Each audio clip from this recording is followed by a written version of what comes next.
Hi guys, welcome back once again. Advice for today's is, ang hindi magagawa ng tao ay magagawa ng Diyos Ama. Siyempre, Diyos po yun eh. Siya po pinakamakapangyarihan. Ang tao, kaya niyang mga simpleng bagay lang, pagtulong.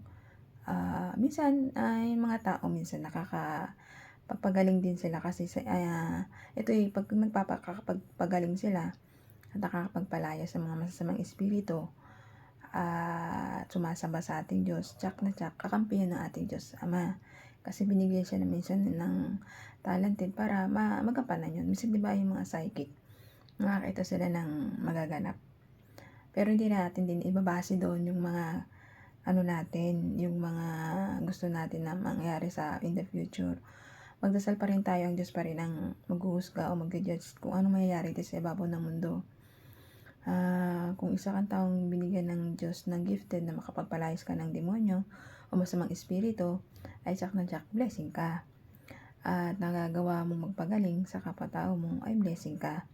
Ibig sabihin niyan ay kakampi ka ng Diyos Ama kasi nananaig sa iyo ang kabutihan at ang lalo-lalo na meron kang Diyos na sinasamba, ang ating Diyos Ama, Diyos Anak at Diyos Espiritu Santo.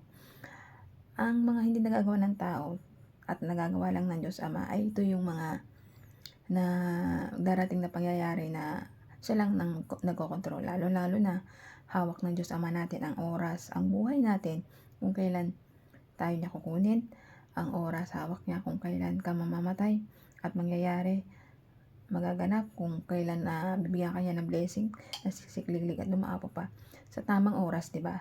Kaya nga ang Diyos ang may hawak ng oras, tamang oras kung kailan ka niya bibigyan ng blessing para magkaroon ka ng totoong kasama sa buhay, partner, sa negosyo, tamang blessing, darating din yun para sa'yo. Magdasal ka lang parati at manalig na darating yun. At lalong-lalo na kung may sakit ka, may tamang oras din doon para gumaling ka. At hipuin ka na ating Diyos Ama para gumaling ka. Basta manalig mo ng palataya ka lang ng buong puso't kaluluwa na gagaling ka. Basta wag mong ititigil yun. Palagi ka lang maging faithful sa Kanya. Wala kang ibang sasambahin kundi siya lang ang nag-iisa nating Diyos, amang makapangyarihan sa lahat, na may gawa ng langit at lupa, ng mundo, ng buhay natin, at ng buhay dito sa ibabaw ng mundo. Kaya ikaw isang mabuting tao, patatagin pananalig mo sa ating Diyos Ama.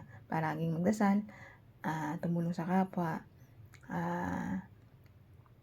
magbigay, kung meron ka, huwag kang magdamot para sa kapwa-tao mo, kundi kapag nagdadamot ka at nagawa ka ng masama sa kapwa-tao mo ay hindi po yung maganda sa mata natin. Diyos, gumawa lang po tayo ng ikakasaya at ikabubuti natin kaluluwa. Pag nagawa kasi tayo ng ikabubuti natin kaluluwa, maliligtas yung kaluluwa natin. Kasi kapag di mo iniisip yung kaluluwa mo, gawa ka lang ng gawa ng masama, ay tsak na tsak ang bagsak mo sa impyerno, hindi ka makakasama sa paraiso. Pero kung isa kang taong may pananalig, pananampalataya sa ating Diyos Ama, Diyos Anak, Diyos Espiritu Santo, tsak na tsak ang kaligtasan ng iyong kaluluwa. Basta magsisi ka lang ng buong puso't kaluluwa mo at huwag na balikan ang mga pakasalanang nagawa mo. Kaya hanggang dito na lang po aking advice. Ingat po tayong lahat and God bless.